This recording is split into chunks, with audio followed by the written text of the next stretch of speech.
the divine souls. So far in this series on the significance of Radha Krishna Bhakti in Kaliyug, you've learned that God and Anand are one and the same. And every soul desires only that and nothing else. We all eternally desire perfect, everlasting, divine happiness, and that is only God. And the reason for that is because we are ansh of God. We are a part of Him, and it's the nature of every ansh to desire His anshi. So this is why Ved says every soul must know God. We also learn that the only chance to know God is when we're born as a human being. So for as long as this life lasts, however long that is, which we don't know because there's no guarantee, we only have that much time in order to find God, and then once this life ends, we don't know where we will be born because we're not guaranteed a human birth in our next life. So we have to know God in this life. However, as we learned in the last speech, knowing God is not so easy. In fact, the Vedas say that knowing God is impossible. And there's nothing more foolish than thinking one can know God with his own intellect. Ved also gave us some reasons. That, first of all, God is beyond our indriya man buddhi, our senses and our mind. God is totally beyond. However far our mind can reach, it cannot reach God. Why is that? The first reason was Go char jahan lagi man jai, so sab maya janehu bhai. The gati of your mind, the extent that your mind can reach up to or understand, would only be within the field of Maya, because the mind itself is made of Maya. And the problem with that is that God is divine, which means He's beyond Maya. So this is the first reason why we can't know God with our material mind, because God is divine. Number two, God is the prerak of our indriya man buddhi. Our indriya man buddhi are prerya. So how could the prerya know its prerak? Reason number three, God is prakashak, and our indriya man buddhi are prakashya. So how could the prakashya challenge the prakashak that I can know you? Same thing with the next reason, number four. He is dharak of our indriya man buddhi. And our indriya man buddhi are dharyaman. He is upholding our very existence, so we cannot reach Him. Reason number five, He is the knower, so no one can know Him. Reason number six, He is sarvagya, and we are alpagya. So if we could know Him, it would mean that God were under our intellect. It would mean that God were a limited mayic thing, not a divine unlimited thing. And the final reason I gave you is that God is the abode of simultaneously existing contradictions, opposites. Like He's smaller than the smallest, and simultaneously He's bigger than the biggest. He moves, but He doesn't move. He is both here and there, meaning He's within us, He's omnipresent, He's also in His divine abode, He's everywhere all at once. He is said to have no senses, but He grasps all the objects of the senses. He is said to have no feet, no hands, no eyes, no ears, yet He walks, He grasps, He talks, He sees, He hears. It's summed up nicely in one shlok said by Brahma in the Bhagavatam. Karmanyanihasya bhavo bhavasya te Durgashrayatva Durgashrayo thari bhayat palayanam Kalatmano yat pramadayutashrayah Swatmanrate khidyati dhir vidamih. Brahma says, even dhir, even a highly intelligent person, khidyati, his intellect just utterly fails to understand you, O Bhagwan. And he gives a few examples. He says, you have no desire, yet you perform actions. You learned right at the beginning of this speech on day 1 that prayojana manuddishya mandopi na pravartate. No one can perform any action without some self-interest. Yet God is without desire. He is Atmaram, Purnakam. So he has no reason to perform any actions. Yet he's seen performing all the actions. He takes avatar, comes on this earth, he creates this whole universe. While he's here, he does all kinds of amazing things. For someone with no desires, it seems to be a contradiction. He says you are unborn, but you are seen to be the son of Nanda Baba and Vasudev.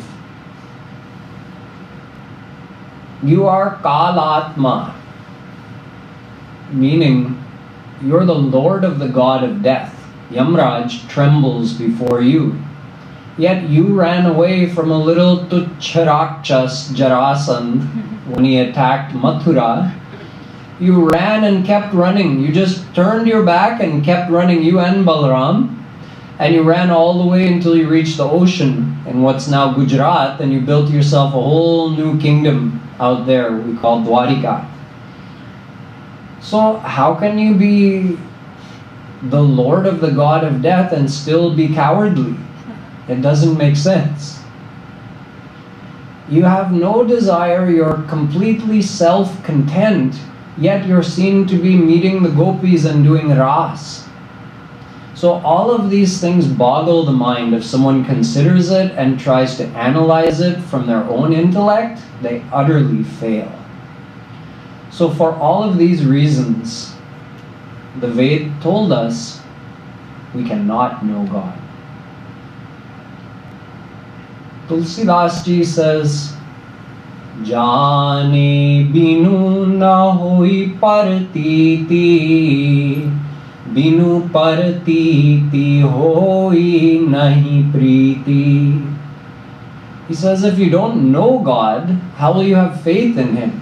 And if you don't have faith in Him, how will you develop love for Him? So then how will you attain Him? Knowing comes first. If you were to know God, you would have nothing else left to do. Having faith and loving Him and attaining Him, all of that would happen instantly. I'll explain it with an example.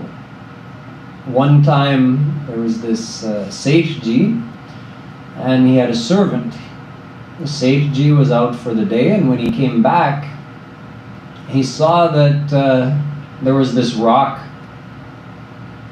just lying there next to where he normally sits and relaxes when he comes back. So he asked his servant, where did this rock come from? He said, oh, today while you were out, this Babaji came to the door and he was begging for some food. So when I gave him the food, he gave me this in return, and he said, it's a parasmani. So I said, why are you giving me such a valuable thing, a parasmani, just for a little bit of food? He said, it's of no use to me. I have no use for any riches. I just spend my day thinking of God, and I go house to house when I need some food. People give me a little bit of food. You take the parasmani, give it to your master. So I took it, and now it's here. The master, that Seth Ji, he thought, what an idiotic thing. He believed this Babaji? No way. He was disgusted. He just grabbed that rock and he tossed it into the kitchen. And as it bounced into the kitchen, it knocked into one of the steel bartan, one of the steel cooking containers. And it turned into gold. Because that's what Parasmani does. It can turn steel to gold. So that Sethji said, huh? He jumped up, started touching all the pots and pans. They were all turning to gold. He was delirious with happiness. He was hugging that Parasmani like it was obviously the most valuable thing in the world. So what changed? From being disgusted with that ugly rock, the Parasmani doesn't look like anything special on the outside, to probably being willing to die to protect that. He was so in love with it, instantly. How did it happen? Knowledge. He understood, oh, this is Parasmani, can turn ferrum to gold. As soon as he knew that and understood it and accepted it, he had love for it. He didn't have to do kirtan of that fact. This is a Parasmani, this is a Parasmani. No. He knew it, he accepted it, and he instantly had love for it. So if we could know God, if we could know, oh, Krishna is mine, He's God, He's Anand, He's Satchit Anand in unlimited amount. He's been sitting in my heart since eternity, giving life to my soul. He's even with me now. He's always giving me the consequences of my past karma so that I can keep progressing. If we understood, if we knew and accepted all of this, we would instantly have love for Him. So this fact that we can't know Him, it's a big problem. Knowing God and loving God are one and the same. That's why there's a problem with just having a theoretical knowledge of the scriptures, where someone thinks, oh, I read Vedas. I get calls sometimes from people, or people ask me in person, and they ask about studying the scriptures. I say, well, first of all, I'm not a scholar of any scripture. I learned like a child at the feet of a qualified master, Jagadguru Shri Kripalu Ji Maharaj, but I'm not a scholar. It's his greatness that he has the knowledge and he's able to pass it on to a simple-minded person in such a way that they can grasp it. So when someone asks me about, oh, how should I study scripture? Should I study Sanskrit? Should I learn Vedas? Who should I go to study Gita? I don't know what to say because I don't believe someone can get further ahead simply by studying the scriptures. What does further ahead mean? More love for God. We won't get love for God just by having a theoretical knowledge of the scriptures. You have to really feel and accept your relationship to Krishna. Then you get the actual result of that knowledge, which is love for Him. Ved says, Asti tyevopalabdhavyas tattva bhavena chobhayo. Asti tyevopalabdhasya tattva bhava prasidati. Kathopanishad. The moment someone actually believes God exists, God appears in front of them. It's the moment of God realization for them. See, Tulsidas Ji said, Jane binu na hui parititi. Parititi, faith, Vishwas. So do you accept that Krishna exists? Do you believe He would come to you? So first you need to know Him, know about His virtues, know about His greatness, His kindness. Then you'll develop faith in Him, and once you have faith in Him, then you'll love Him and He'll come to you.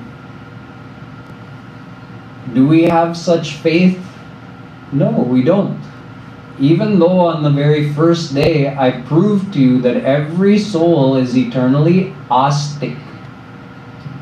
Even someone who claims not to love God or not even to accept God's existence, someone we call a Gnostic, even that person is a perfect astik and can never stop being an astik even for a fraction of a second, because everyone is seeking happiness, can think of nothing but finding that happiness, and the true happiness is only God. So seeking happiness, desiring happiness, thinking about finding happiness, that's the same as desiring God. So those who are devoted to finding their own happiness are devoted to God. So we're all astik. But from another point of view, we're all Gnostic. Totally Gnostic. Because if we weren't, God would have appeared to us long ago. I'll give you some practical examples of where our faith is lacking, or you can listen to my examples and you can think of your own self and see if it applies. There's a tradition in India when someone dies and you're carrying the body towards the Shmashan Ghat, where the body is going to be cremated. People say, Ram Naam Satya Hai, Satya Bole Gatya Hai. In other words, only God, God's name, is truth. Everything else is impermanent. This world is impermanent, my relationships are impermanent, worldly happiness is impermanent, temporary. Only God is permanent. That's what it means. So people feel that, they actually do feel that in their heart when they're going to the Shmashan Ghat and when they're there, and then when they come back, they tend to forget. But let's say on the way to the Shmashan Ghat, they're carrying that person that they used to know, who's now died, the soul has departed the body. Let's say they're carrying him and all of a sudden he sits up. Maybe it was a young boy and the father and the whole family, they're carrying that boy to the Shmashan Ghat. But they thought he was dead, he was pronounced dead, but he wasn't fully dead. So as they're carrying him, he wakes up and he sits up. What's the first thing the father will say? Now don't say Ram Naam Satya anymore. Why not? Fir se mar jayega. As if saying God's name is bad luck. See, that shows our own, do we have astikta or nastikta? What would you do? If you were carrying your own son, you thought he was dead and he woke up, would you let people keep saying Ram Naam Satya, or do you think it's bad luck? What if, they may not do this very much anymore, but in old days they used to also carry a bride in a palaki, right? From her house to the new husband's house, to the in-laws' house.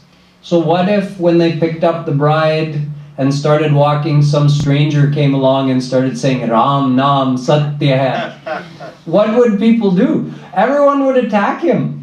What, are you crazy? Or let's say there's a child sitting in a cradle and you pick the child up and you start rocking him and you say Ram Naam Satya Hai. What do you think the parents are going to do? They'll be running after you with their shoes. So this shows that what is our understanding, what is our faith when we have fear of God's name in certain circumstances. So we don't match up to this astityevopalabdhavyas ityadi. If we had real faith in God's existence, He would come to us. There's no delay from His side, the delay is from our side.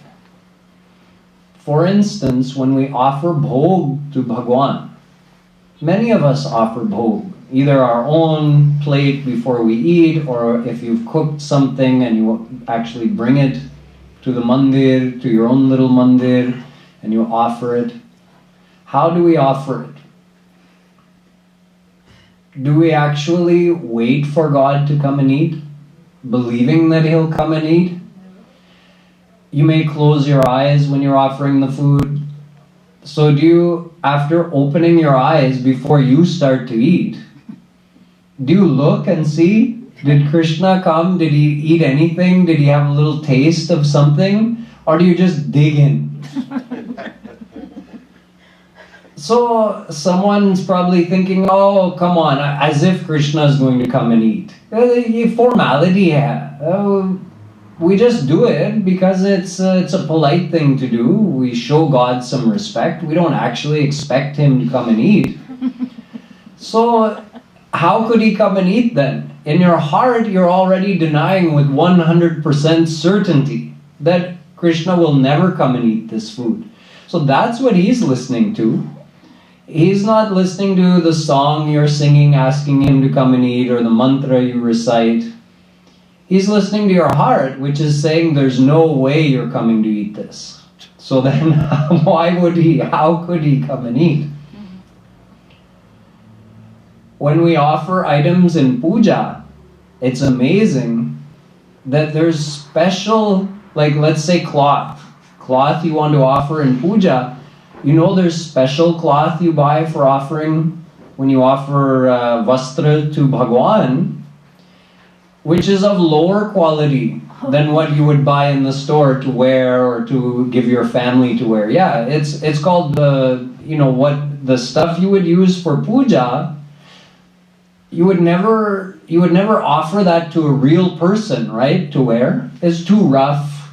It's too unrefined. And if you had real nice quality sari or real nice quality material, you'd say, no, that's not for puja. So this is how we think, because we believe it more like a formality, not like God could really come and accept what I'm offering to him. If we're walking on the street, let's say you're walking outside of Apna Bazaar, and there's a big crowd, lots of people coming and going, and you see a $100 bill lying on the ground. So when there's so many people around and you know you're going to be seen, you're more likely to reach down and say, oh, did someone drop this $100 bill? But if it's late at night, no one's around, or you see, who knows, depends on the person. Let's say you see a person walking in front of you, the $100 bill slips out of their pocket. Do you grab it and run up to them and say, oh, this fell out of your pocket? You might. You might not. Because you might, oh, nobody's looking. He doesn't know it even fell out of his pocket. Let me slip it in my pocket. So why would we do something like that? Only because we forget he's watching. Krishna is watching, but we're not afraid of him. We're afraid of any human being that might be watching us. Imagine, the only thing we're going to get from a human being is embarrassment, right? Excuse me, I saw you put that $100 bill in your pocket. So embarrassing. I'm mortified. But from God, you're going to get the karmic consequence. You did that thing, now you have to get the consequence. We're not afraid of that. It means we don't have faith. We don't really have strong faith that God is watching us, he's with us, and he's going to give us the consequences of our actions. Sometimes we believe it, sometimes we feel it, and sometimes we forget. But a true astic is astic all the time, 24 hours a day, not for 23 hours a day or 1 hour a day. It would be like someone saying, I'm satyavadi for 23 hours a day, but for 1 hour I tell as many lies as I want. So could he call himself satyavadi? No. Someone says, I'm brahmachari, 23 and a half hours a day, but for 30 minutes I do whatever I want. So is he a real brahmachari? No, of course not. So if we only believe in God part of the time, it means we're not truly astic. So in order to become astic, we need to know God. But Veda is saying, no one can know God. It's impossible. So it means it's impossible to become astic and we'll have to remain Gnostic forever. Yet Veda also says, no. You can know God. Many have known God. You also can know God. Vedahametam purukham mahant maditya varnam tamasah parastat. Shvetashvatropanishad says, you can know God. I have known God, this saint is saying. So, how will we know God? Ved says, Nayamatma pravachanena labhyo na medhaya na bahuna shrutena. You cannot know God through any kind of intellectual meditation, not through listening to pravachan about God, not by having any limit of greatness of intellect, any height of IQ, not by debating about God, listening about God. Then how? Very simple. Yamevaisha vrinute tena labhyastasyaish atma vivrinute tanugvam swam. Kathopanishad. When God graces you, then you can know Him. So simple. You can't know Him on your own. You don't have the power of intellect to know God on your own. But if He graces you, जब भगवान कृपा करते हैं, तब कोई भी उनको जान सकता है. देव प्रसादाच Shvetashvatara Upanishad. If you get God's prasad, His grace, His kripa, then you can know Him. At the end of the Gita, Shri Krishna asks Arjun, hey Arjun, is your agyan gone now? Do you have proper understanding? Did you get the right knowledge? Arjun said, Nashto moha smritir labdha tvat prasadan mayachyuta. Oh yes, Achyut, Shri Krishna, my moha is gone, my confusion and my ignorance is gone. I've received correct knowledge from you. How? Through this 18-chapter lecture of the Gita you just gave me? No. He said, Tvat prasadat. Through your prasad, through your kripa, I have got correct knowledge. At other places in the Gita, Shri Krishna also says, Mat prasadadavapnoti shashvatam padamabhyayam. Only with my kripa, with my prasad, you can attain the divine status. Tat prasadat param shantim sthanam prapsyasi shashvatam. Again he says, only with God's prasad, with His grace, can you attain divine peace, divine bliss. In the Bhagavatam, the same thing is said. Brahma says, Athapi te deva padambujadvaya prasad leshanugrihita evahi janati tattvam bhagavan mahimno na chanya eko pichiram vichinvan. Brahma had become so confused. Why? Because he tried to exercise the power of his intellect to analyze and understand Shri Krishna. Shri Krishna was in the form of a young boy, just 5-6 years old. And he was out grazing the cows with the calves with his friends, and they were having lunch. They were enjoying lunch, as boys would when they were out with total freedom the whole day with no parents around.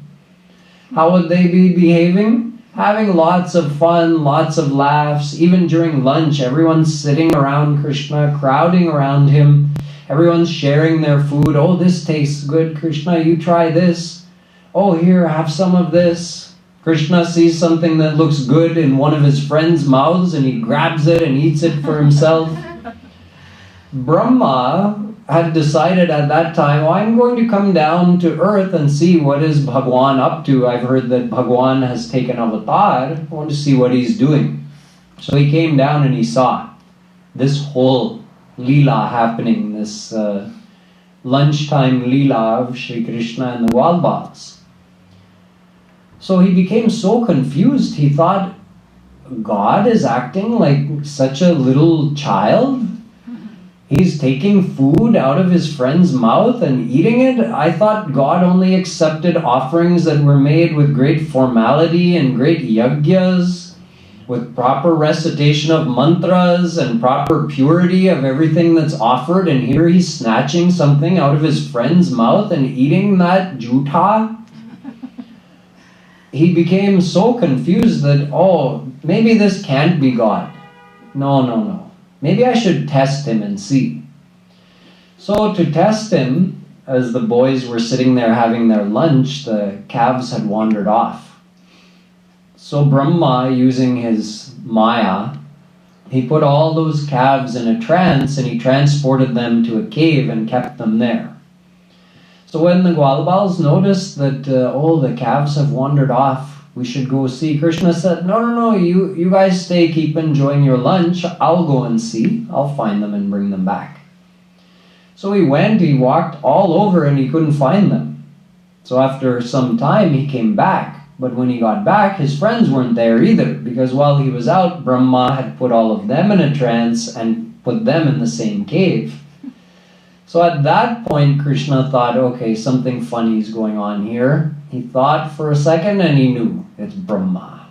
He's playing some game with me, trying to test me. So I'll show him what his power really is next to Bhagwan's power. So after putting all the cows and the Gwalbals in that cave, Brahma thought, let me also go back to my abode and have some lunch, and then I'll come back and check on, see what is Krishna up to, how confused is he by all of this. But Krishna went back to Brahma's abode first. He got there before Brahma. And he took the form of Brahma. When he entered his abode, everybody thought it was Brahma, so he went right there and sat on Brahma's throne. And he said to the guards, there's another Brahma on his way here. He's an imposter. So when he comes, I want you to arrest him. So when Brahma entered his own abode, first of all, he saw another Brahma sitting on his throne, and that confused him. And then the guards came towards him to grab him. So he fled from there and came back down onto earth. When he came back down onto earth, he was, okay, I'm safe. Now let me see what Krishna is up to. Let's see if he's confused or perturbed by not being able to find his friends and the calves. So when he looked, he saw Krishna's eating lunch with his friends. Krishna had taken the form. He himself had multiplied himself and taken the form of each individual Gwalbal and had everything exact, precise, meaning what they were wearing, how their hair was, their mannerisms, their voice, their style of talking, walking, everything exactly the same. And Brahma saw them all sitting and eating and laughing and playing. Then he thought, let me see, the cows are there too? They're grazing? So he rushed to the cave and he saw, no, the calves are here, the Gwalbals are here. He came back. He said, no, they're here, they're eating lunch, they're grazing, unko chakkar aa gaya. He thought he was going to faint. So then in that moment he realized, oh, I made a big mistake. I tried to test Krishna, his intelligence, his power. Then in that moment he surrendered to Krishna, and Krishna graced him. And then he saw that all the forms were actually forms of Krishna himself. So you see, Brahma could not know Krishna, he could not measure Krishna, he could not even understand a simple childhood leela of Krishna on his own, with his own intellect. And by trying to know Krishna through his own intellect, he got himself into trouble. It was only with Krishna's grace that he was able to know him. So this is why Tulsidas Ji says, Soi janai jehi dehu janai. He can only be known by the one to whom he makes himself known. No one else can know him. Ram Kripa binu sunu khagarai, jani na jai Ram Prabhutai. Without his Kripa, no one can know his greatness. So we understand that the only way to know God is through his grace. This is a relief. Because initially Ved was telling us, no, you can't know God, no one can know God, even Brahma can't know God. Now we know, oh good, if we get his Kripa, then we can know him. So at this point, if I were to leave it at this point, many people would think, oh good, then it's just up to God, I'll wait for him to grace me. It means I don't have to do anything. It's all on him. It's his responsibility. When he decides to grace me, he'll make himself known to me. And until then, what can I do? It's out of my hands. After all, the truth is, even a leaf can't flutter without the will of God. Nothing can happen without the grace of God. So what can I do? We put all the responsibility on God and we become complacent or inactive. This is a very dangerous philosophy. It can be taken and is taken to extremes by some people. Meaning, some people even take it to this point of saying, whatever I do, whatever I think, it must be only God's will, because he's controlling everything. It only happens with the will of God, with the grace of God. वही होता है जो मंजूरे खुदा होता है. होई है सोई जो राम रुचि राखा, को करी तर्क बढ़ावे साखा. If someone doesn't know much Shastra Ved, they may still know this simple verse from the Ramayana, and they can use that to justify any of their behavior. Someone who knows Vedas may say, Tameva bhantam anubhati sarvam tasya bhasa sarvamidam vibhati. In other words, whatever is happening, it's all happening because God is making it happen. Brahmayan sarvabhutani yantra rudhani mayaya. Gita. People quote these verses and say, there's nothing I can do. I'm not responsible for anything. God is just making us all go around like we're hooked up on some machine, and whatever God, or like a puppet, whatever God is making us do, we're doing. Whatever he's making us think, we're thinking.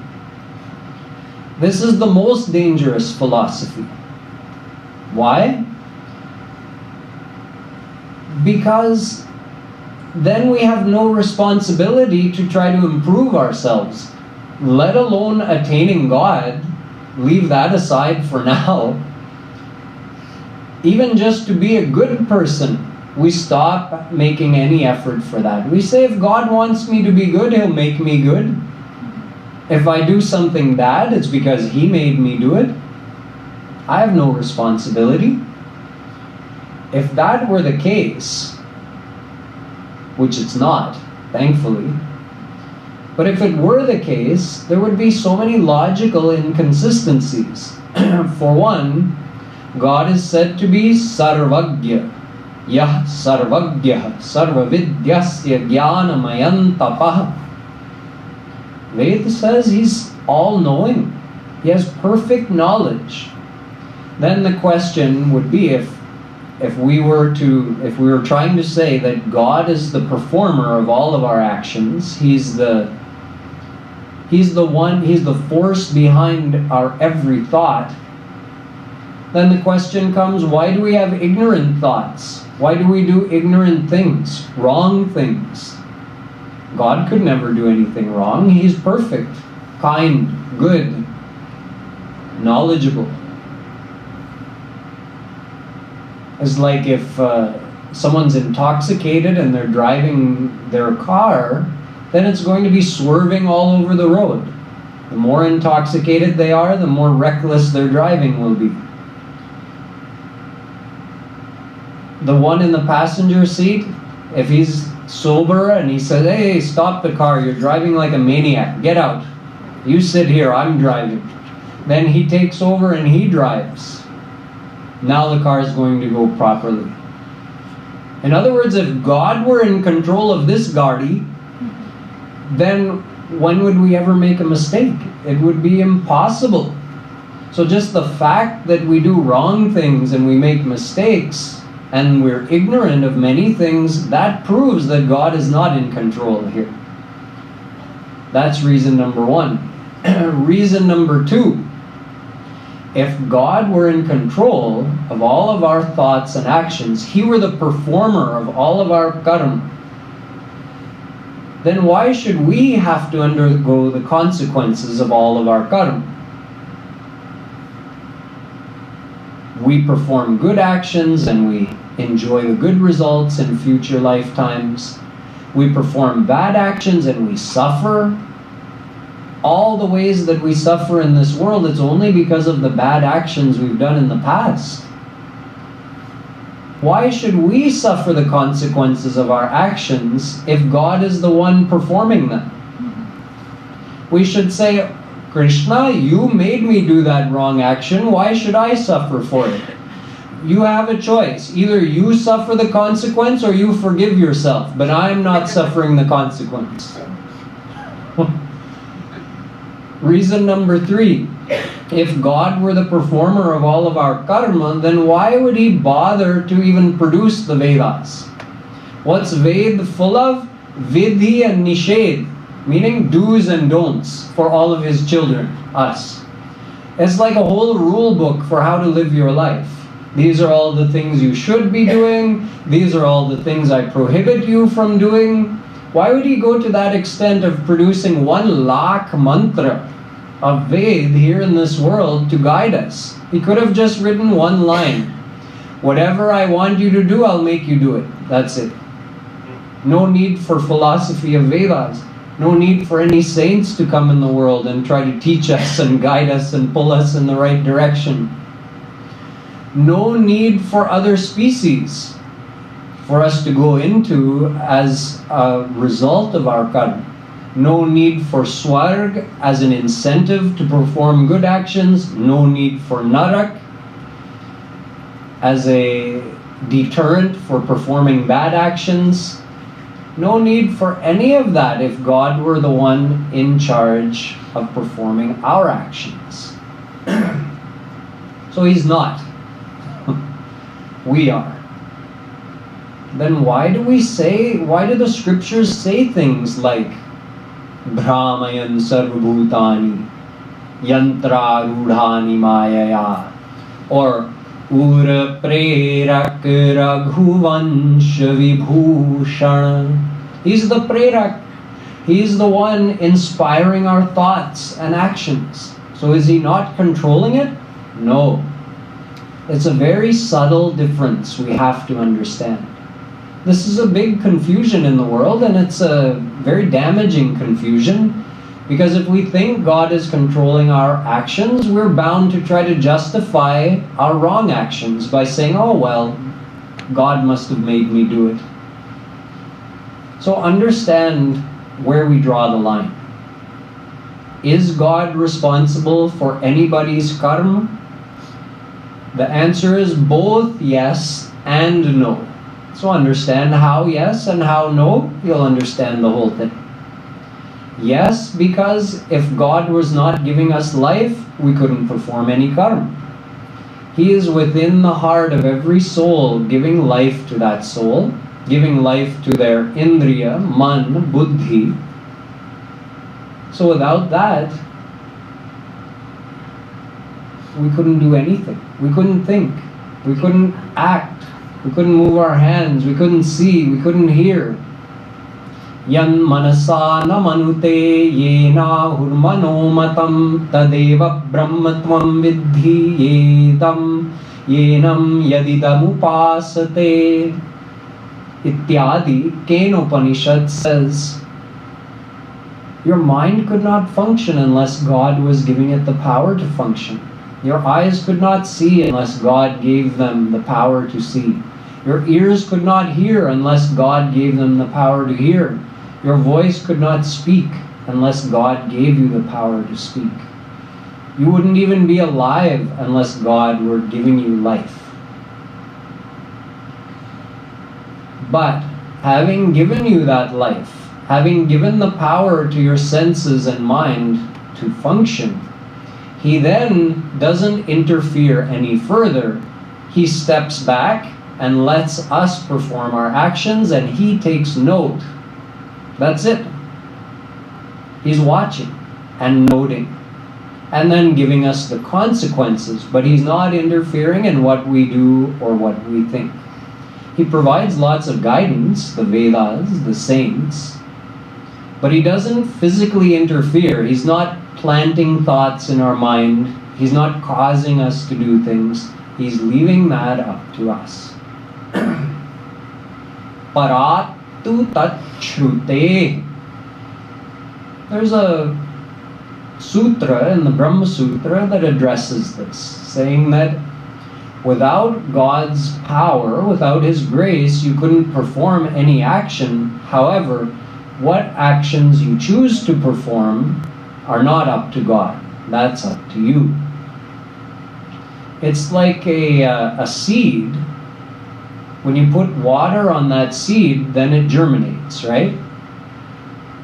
But then, what was the type of seed? What's going to grow out of that seed? Is it going to produce thorns, or is it going to produce flowers and fruit? Let's say it produced thorns. So then, would you blame the water and say, oh, water, why did you bring me this thorny plant? Why did you make this thorny plant germinate? Well, the water is just there. Similarly, God gives the ability for our mind to function, but He doesn't tell us what to think. Water's flowing in a river. Anyone can go and make use of that. If they use it for something good, that's up to them. If they use it for something bad, that's also up to them. The river is not to be congratulated if someone uses the water to cook a tasty dinner.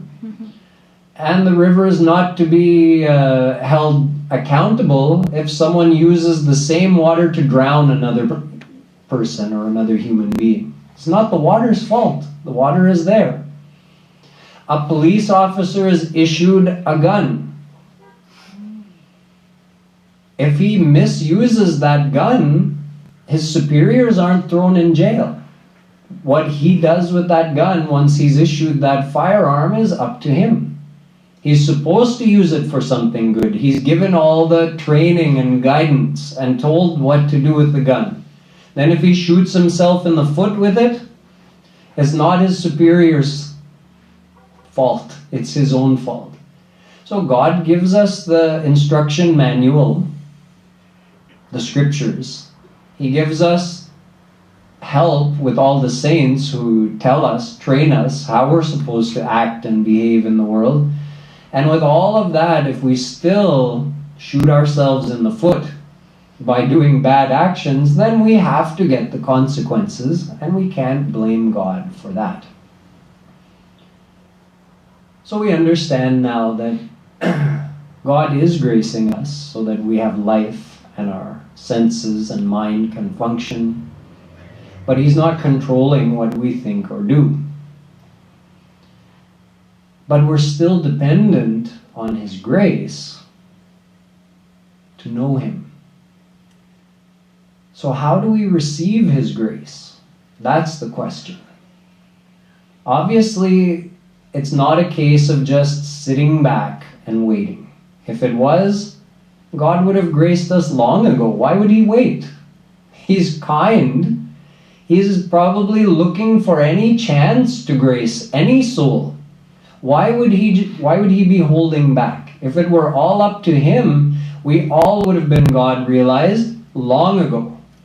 If God could just think and instantly make everybody God realized, don't you think He would? Then there'd be no need for this sansar. We'd all go to the divine world. So God can't, because we also have free will. We have our own mind, our own free will. So there's something we have to do in order to receive God's grace, and what that is, we'll consider tomorrow when we continue this series. Boliye Vrindavan Bihari Lal Ki Jai.